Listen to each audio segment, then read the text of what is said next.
Well, I want to welcome you to week 3 of our Hold Nothing Back life group series here at River Valley Church. My name's Clynt, and I have the distinct honor, really privilege of being able to set up a life group discussion that you're going to have today. And we're going to focus on a topic that is kind of so core to who we are as followers of Jesus Christ, and that's the topic of prayer.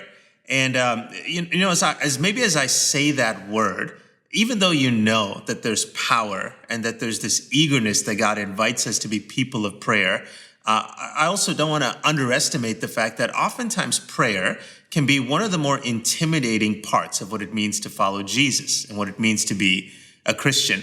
And kind of the theme or what we're doing throughout this entire series is we're looking at the scriptures, we're looking at the Bible and using it as a way to shine a light on our own lives. And a light that isn't always just exposing. For sure, when we read scripture, there's this sense that it gives us a sense of the areas maybe we could grow or be better or kind of be more like Jesus. No doubt, scripture shines a light on our lives and it helps us take next steps. But one of the things I also love about scripture is that it shines a light of inspiration on us. Not only does it allow us to see the things that we may be able to do a little bit better or get a little bit closer to, like the person of Jesus, it also gives us this understanding that the image of God is in our lives. It's imprinted on us. And when the light of scripture shines, we get a glimpse of the fact that God has created us to be certain kinds of people.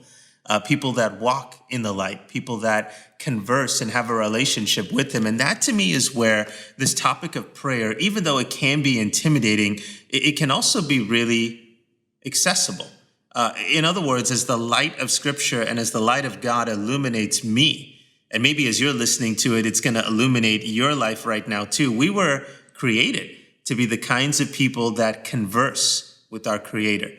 We were created to be the kinds of people that have relationship and opportunity to talk to, but also listen to the voice of God. And so today we're going to look at scripture and we're going to look at a person in particular. And that person we're looking at is a prophet in the Old Testament named Elijah. You may have heard his story before, and even if you haven't, we're going to get a chance to hear a little bit about him. And if you have Bibles, whether it's on your smartphone, if you have a physical one like I have here, 1 Kings, the story of Elijah kind of comes to life in chapters 18 through about 19, a little bit into 20.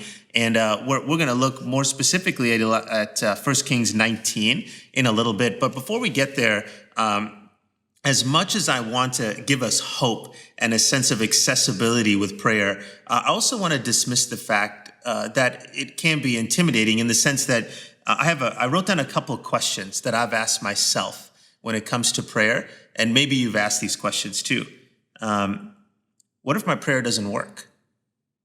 I mean, I've asked that question before. Maybe you have as well. What if I'm not praying the right way? Sometimes we hear people pray in like a church setting or even in a small group setting like this, and you may be feeling like, whoa, like that was good. Like, I wonder if I could do it that way. You may be feeling this anxiety right now.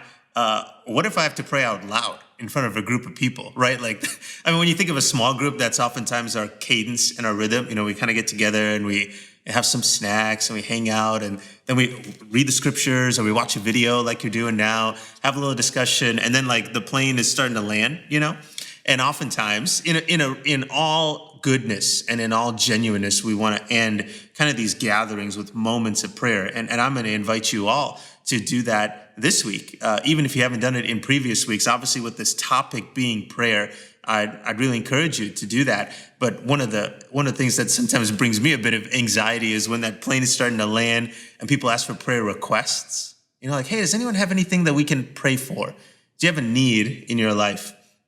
Oftentimes it can be hard to voice that because of the fears we carry with prayer.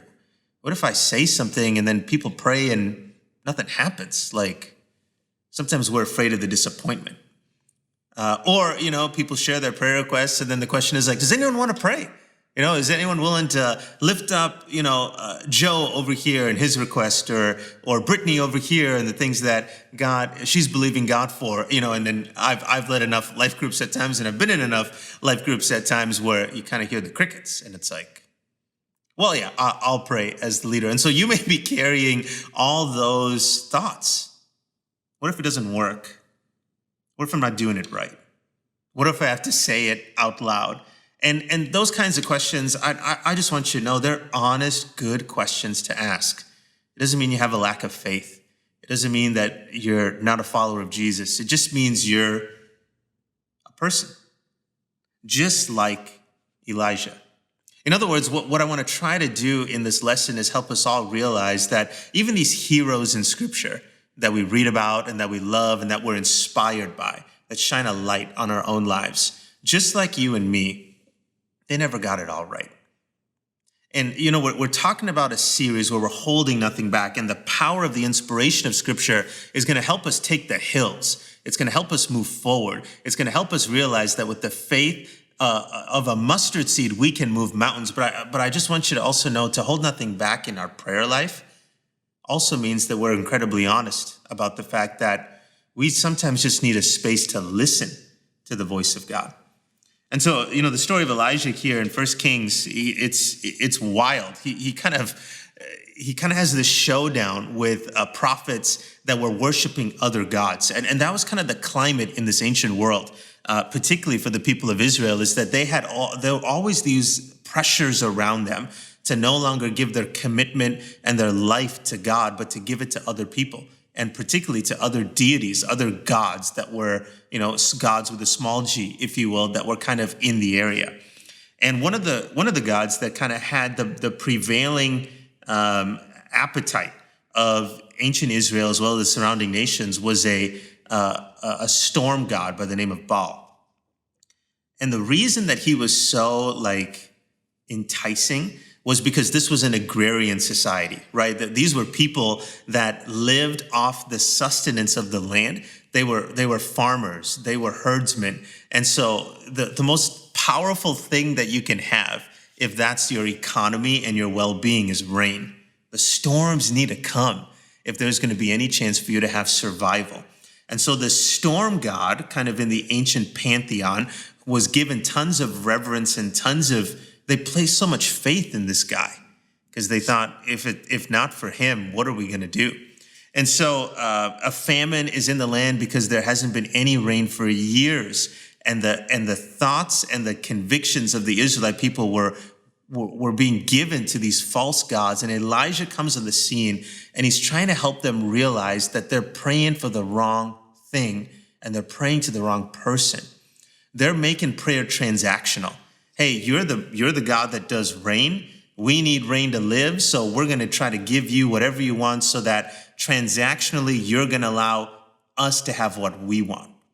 And they missed the point of prayer, not just in their genuineness of what they wanted, but in terms of who they were directing their prayer toward. And Elijah, you need to read the story. I'm not going to have a chance to read it for you. So if you're in your small groups, you can kind of go through it together. But he kind of has this showdown with these prophets that were worshiping one god, this storm god Baal, and then him following the God that we know, the God of Abraham, Isaac, and Jacob, the God that we see most beautifully in the person of Jesus Christ later on in the New Testament. He prays to God in all his faith and all his genuineness. And the showdown was, hey, you pray to your God. If the rain comes and the lightning comes down, let's follow your God.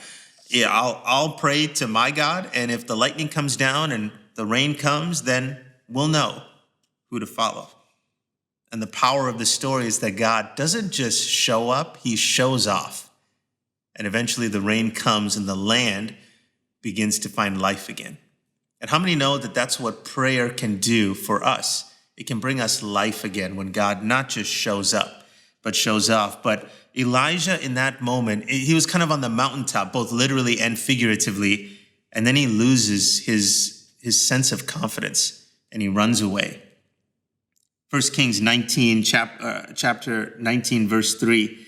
Elijah was afraid and ran for his life. That's kind of the state that he was in. And then if you skip down to verse 11 in chapter 19, the Lord knows him in his vulnerableness, sees him where he's at. And he goes to him and he says, hey, I just want to show myself to you. And a great and powerful wind tore through the mountains, and then a fire, and then an earthquake, and then I think one of the most powerful verses in Scripture. And then after the fire came a gentle whisper. In other words, the reason I kind of bring us through that whole story and land it right there is, Elijah was going through all of this emotion. He prayed to God in all earnestness in a showdown of sorts to kind of prove the allegiance that the people of Israel needed to follow. They needed to follow God, not the storm God. He's not going to bring you rain and sustenance. God, the God of Abraham, Isaac, and Jacob, he's the one that's going to bring you life and life abundantly. He had this mountaintop experience, and then right afterwards, he fell into what seems like a depression. He was running for his life. And he thought he was going to find God in all of the grandeur, just like he saw it before, in the fire falling down, in the earthquakes, in the shaking, but he found him in the whisper. And so my encouragement to you, as you go into these small groups, as you go into these life groups talking about what it means to hold nothing back in our prayer lives, here's my encouragement to you. The mountaintop experiences are going to help you see that God is for you, and he's going to show up and show off in your life. But I just want you to hear this. One of the most powerful ways for prayer to take its full effect in us is if we hold nothing back, not just in our prayers for what God can do, but if we allow prayer to also be the space for us to listen quietly for what God can do for us. He wants to change the world through us, no doubt about that, but he wants to change our world in us. Holding nothing back in our prayer means that we're going all in to change the world, but we're leaving enough space for God to go all in to change us. So as you go into your groups today, be thankful for that God cares so much about you, that who you are, that he wants to transform you into the person that he wants you to be.